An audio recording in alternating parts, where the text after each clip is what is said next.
happened. Sorry, I forgot to go live on Instagram.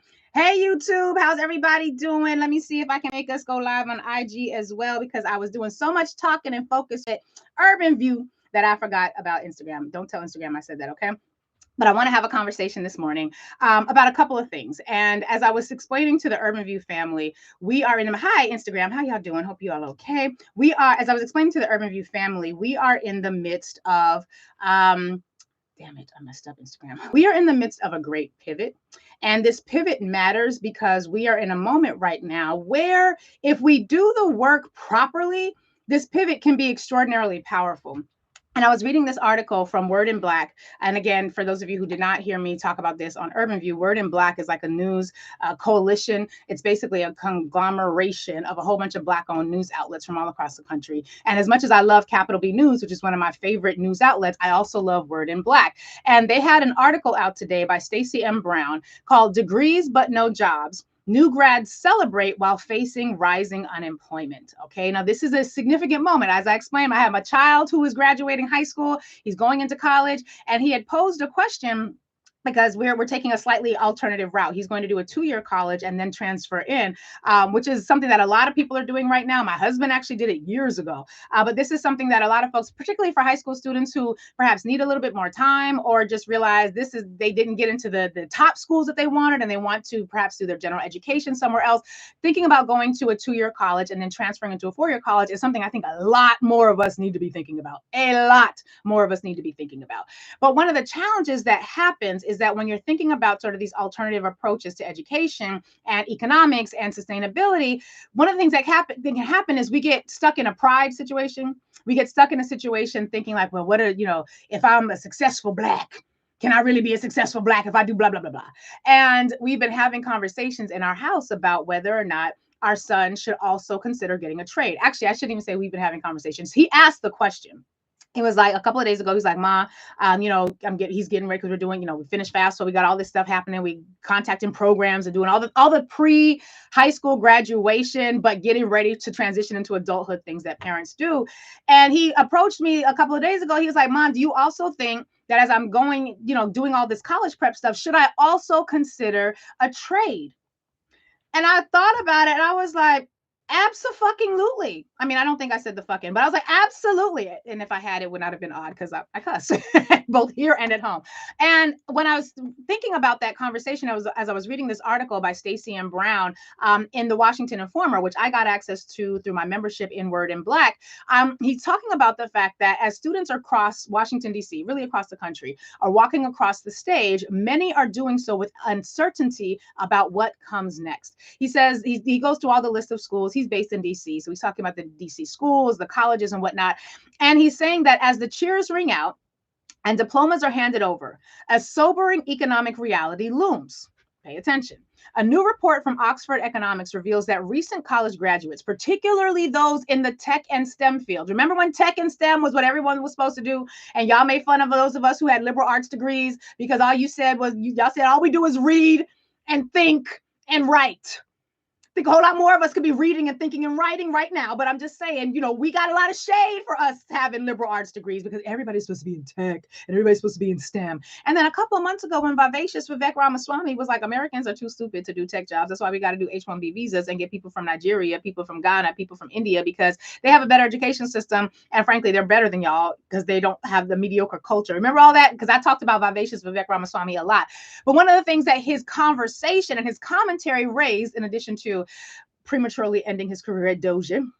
Shout out to elongated muskrat, who is leaving government office, having destroyed the government that he found when he came in. But one of the things that Vivacious Vivek Ramaswamy's commentary raised for us was this idea that the American education system has focused so intently on the wrong things, and we are being outcompeted, and other countries and entities are basically cleaning American clocks because the way they focus on STEM is advanced. And I heard somebody say it like this, like China got more engineering degrees students than like at the valedictorian level than America has students. Like there are so many more intelligent ways of approaching education that other countries have adopted that it's basically making the American tech and STEM fields, or the people who are graduating from American tech and STEM institutions, it's hard to compete It's hard to compete. And according to the report, these students are entering one of the most, quote, challenging job markets in over a decade. The unemployment rate for college grads aged 22 to 27 has surged to nearly 6%, outpacing the national average and marking a sharp break from historical trends where college educated workers were typically more insulated. According to the reports, this downturn is especially acute in sectors once seen as reliable for new graduates. Computer science and engineering, heavily affected by automation and artificial intelligence, with entry level roles shrinking rapidly or being outsourced to other countries which have better education than we do. Jobs for recent grads in computer and mathematical occupations have dropped by 8% since 2022, while employment for older professionals in those fields rose slightly. He goes on to drill down into what's happening with Black graduates. Black graduates are particularly vulnerable. According to the Bureau of Labor Statistics, in 2024, the unemployment rate for Black workers with a bachelor's degree stood at 5.9%, which was nearly double the 3.2% for white graduates. The National Center on Ed Statistics also adds that Black students carry disproportionately higher student loan debt, which is one of the reasons why when Joseph Robinette Biden and Kamala Devi Harris were canceling student loan debt, it was disproportionately impacting communities of Black people because we have more student loan debt to carry. It was a racial justice policy that a lot of people decided to only see through the lenses of economics. Whatever, we're over, it's gone. Women are experiencing a different shift, and he goes on and describes the reality. The reality for college graduates right now is really challenging. When you add to that the fact that there is another article in Word in Black, shout out to Word in Black, also by Stacey Brown out of the Washington Informer. That man be writing, called When DEI Gets Cut, So Do Profits, the Real Cost of Abandoning Equity. And he describes in this article the ways in which Target and Amazon and Walmart and all of these entities have decided to roll back, I almost said WEI. That's for them. We are not WEIs because WEI stands for white, entitled, and incompetent. But he describes how diversity, equity, and inclusion programs, these corporations, even though financially they do better when they have diversity, equity, and inclusion programs in place, they do better, employees do better, clients do better.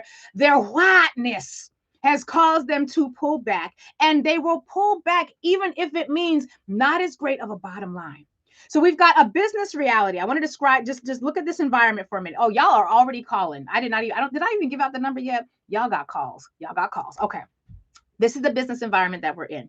You've got businesses that have decided whiteness is more important than profit, and they are willing to fire your Black ass if it means that they can maintain an all lily white institution because it just makes them feel better inside. So they're not willing to hire us. We saw that over 100,000 Black women were fired or let go or somehow separated out from the workforce last month. We know that we are the last hired and the first fired. We are also, however, in a moment, whereas corporations are like, damn the Blacks, we don't really want you here anyway, which we knew or we should have known was going to happen because frankly, they literally only hired in the before times, before Trump, they literally only hired as few of us as they could get away with without also facing a discrimination lawsuit. And a lot of us who benefited from those jobs knew what was happening. We understood with the jig, but like we went with it because we needed jobs.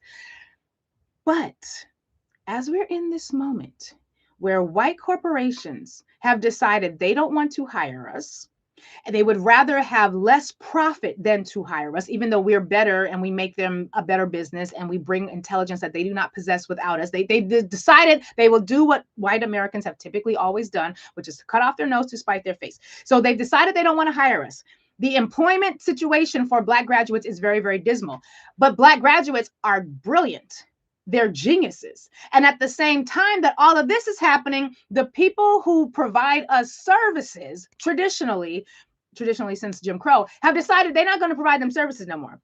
Now, I was going to talk about the Civil Rights Act a bit because we know that the Civil Rights Act is the one federal piece of legislation that basically keeps white people and racist people from being racist in public. And I know a lot of you are thinking right now, well, if you were so good, then why do you need DEI in the first place? Because of white people. We needed DEI because white people had a multi-century agreement where basically they were not going to give any resources or opportunities to anybody who wasn't white. DEI was a hack to their racism. They have hacked racist brains, and so we had to create systems that would go around it. It worked for a little while, not here anymore. But we have basically reached a situation where the Civil Rights Act, which prevents people from being racist to us in public, is effectively being targeted by the right wing so that they are no longer bound by it. They don't want to provide us services. They don't want to hire us, but we've got all these intelligent people, some of whom just finished college, some of whom who just finished high school. Now, they are intelligent. They may not have skills They may not have had internships at the best hoity-toity institutions, but they're brilliant. They have potential.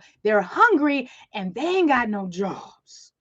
A lot of them ain't got no job opportunities. So when my son, who wants to major in accounting, says to me, Mom, do you also think I should get a trade? I was like, hell yes. Hell yes, absolutely. So my question for us today, 866-801-8255, 866-801-TALK. My question for us today is, with all of these elements shaping the current business environment, plus the element that these people don't like us very much and they don't want to provide us anything anyway, plus the question that I have been asking for the past several years, if the people who provide us services that we rely upon and consume every day choose tomorrow to stop providing us those services and we can no longer access them, how quickly could we replicate that for ourselves? And this is a very important question right now, because do you see what they're doing to FAMU? Did you see how they basically gutted the leadership and installed their lackeys in that institution? And I know there's a fight back, and go Rattlers go, y'all fighting it out, and I get it, and I understand it.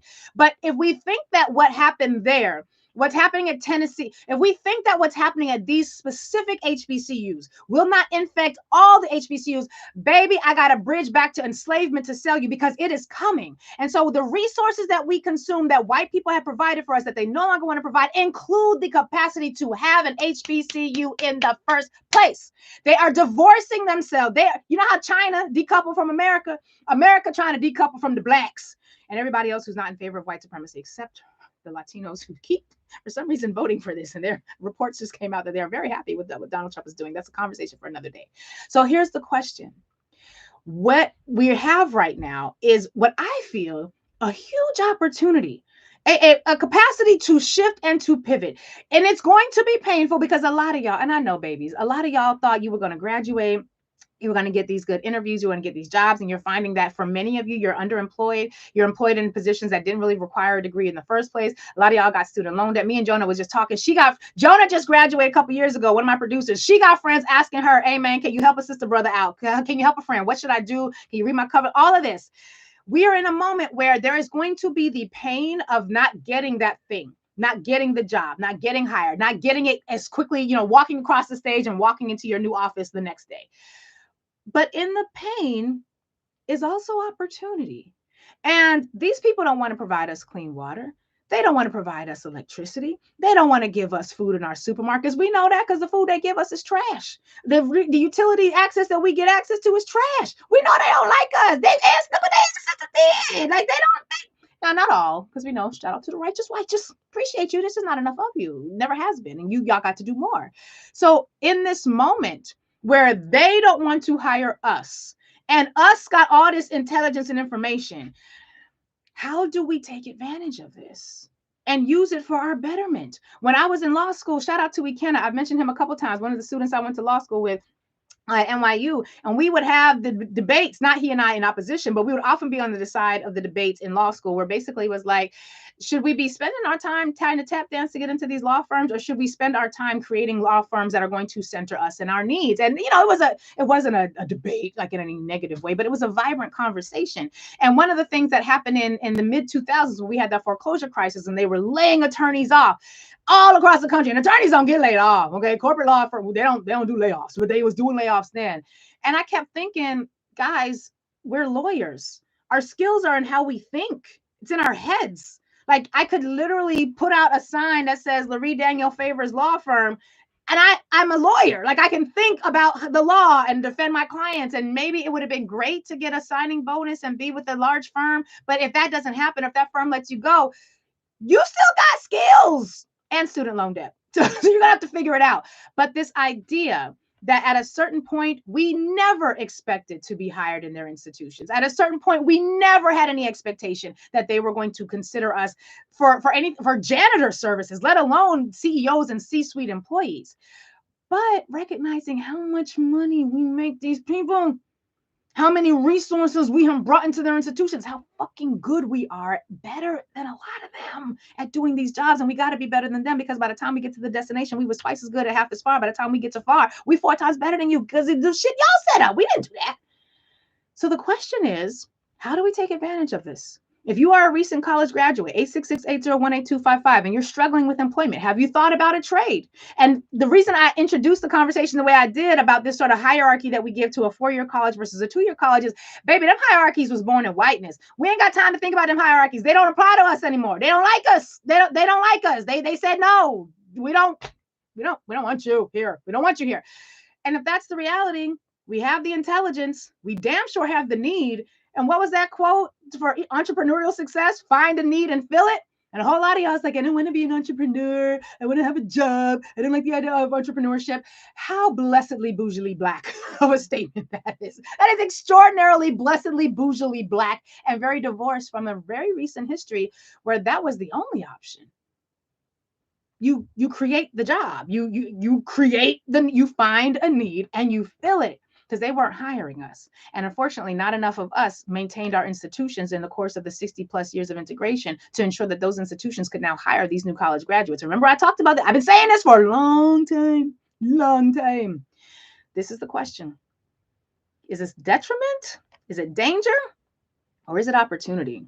I think there's a little bit of all of it, but I'm definitely leaning into the potentiality for opportunity. Oh, one last thing before we go to commercial break. Donald Trump got a big ass slap down yesterday. Did y'all see the International Court of Trade was basically like, all of your tariffs are illegal. You have a Congress. You didn't use it. All your tariffs are illegal. And you got to refund them bitches that you already took it.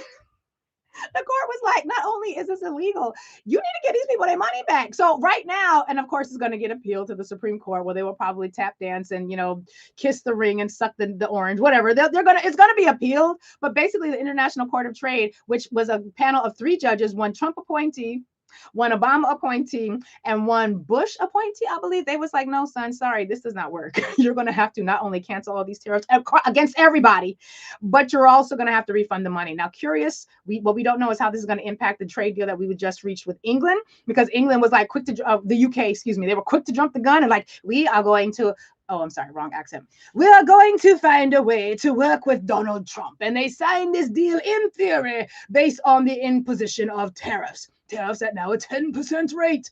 But now it's kind of like, if I'm the UK, I'm like, hey, man, what we're not going to do is sign off on this deal, because your whole court just bitch slapped you and was like, what you can't do is that. Try to find a way to do this within the confines of the power that you have, Donald Trump. You got the House, you got the Senate, and now you got bitch slapped by the court. Anyway, got to go to commercial break. We will take your calls. The lines are full. 866-801-8255. This is a conversation worth having, and I'm looking forward to having it. We will be right back after this. Bye, Instagram. Oh, wait, hold on. Let me stick with YouTube for just a minute. Hi, YouTube. How y'all doing? Yes, I'm taking calls. You can call me at 866-801-8255. Somebody said they're in the middle of the pivot. I understand. I'm saying, like right now, like if I had to get a trade, I'd probably do hair. I would probably do hair, because I would do hair. And I would learn from my mama. All right, let me see. I'm scrolling through the chat. Somebody said, girl, slow down. Honey, if the speed is too much, and admittedly the speed is a lot, I really suggest that you don't listen to the live, or listen to the live, but then go back and play it back so you can play me at a slower speed. I don't have this rate of speed talk since 4th grade, and I work on it, but it's been a lifelong struggle. So I thank you for your effort, though. Thank you for trying to keep up. So yes, and I was very tired this morning, so I'm extra wound up. Oh, and some of y'all made calls for the water in New Orleans. Thank you so much for doing that. I have some more information about that I'm going to share tomorrow. Okay. Someone said, encourage your son to get the HVAC R basic and advanced certifications. He can add gas. Jonah just said the same thing. Okay, so shout out to you, in Sudata Roy. Yes. Okay. Like that. Anyway, commercial break's almost over. I really appreciate y'all, YouTube. And shout out to all of you who helped us reach to the 50,000 mark. We're the 50,000 subscribers. And please check out today's podcast episode of Lurie Breaks It Down. Really appreciate all the support and the opportunity to communicate with people who have our best interests at heart. Gotta go now. Love y'all. Bye.